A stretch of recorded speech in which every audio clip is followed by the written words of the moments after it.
সালামু আলাইকুম, কেমন আছেন আপনারা? আজকে আমরা খুব ছোট কিন্তু খুব মজার একটি জিনিস শিখবো। আমরা কি জানি প্রত্যয় এবং বিভক্তির পার্থক্য কি? জানি? আমরা হয়তো অনেকেই জানি না। প্রত্যয় কি? প্রত্যয় হচ্ছে আহ প্রত্যয় হচ্ছে মূল শব্দের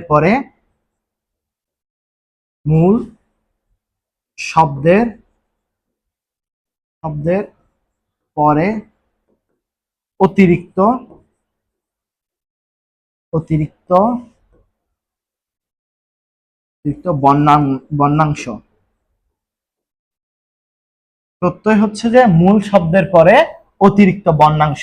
বিভক্তি মানে কিন্তু একই জিনিস। বিভক্তিও মূল শব্দের পরে অতিরিক্ত বর্ণাংশ। তাহলে পার্থক্য কোথায়? পার্থক্য হচ্ছে যেমন এখানে হচ্ছে রকমারি। রকমারিতে কি হচ্ছে? রকমার যোগ ই। ই যখন এই অতিরিক্ত বর্ণাংশ, এখানে হচ্ছে প্রত্যয়। এখানে কি? প্রত্যয়। এখানে হচ্ছে প্রত্যয়। কিন্তু এই রকমারিতে যে অতিরিক্ত ই আছে সেটি হচ্ছে বিভক্তি।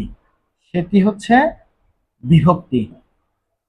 কেন? এখন প্রশ্ন হচ্ছে কেন? যখন অতিরিক্ত বর্ণাংশ শুধু একটি শব্দের সাথে থাকবে, আলাদা একটি শব্দের সাথে থাকবে, তখন হবে প্রত্যয়। আলাদা একটি শব্দের সাথে থাকলে তখন হবে প্রত্যয়। আর যখন কোনো একটি লাইনে থাকবে, কোনো একটি সেন্টেন্সের মধ্যে থাকবে, কোনো একটি বাক্যের মধ্যে থাকবে, যেমন রকমারিতে অনেক বই পাওয়া যায়, রকমারিতে অনেক বই পাওয়া যায়, তখন হবে বিভক্তি। যখন কোন একটি বাক্যের মধ্যে থাকবে তখন হবে বিভক্তি। আর যখন কোনো শব্দের সাথে থাকবে আলাদা হবে, শুধু শব্দের সাথে, তখন হবে প্রত্যয়। আশা করি সকলে বুঝেছেন। ধন্যবাদ সকলকে।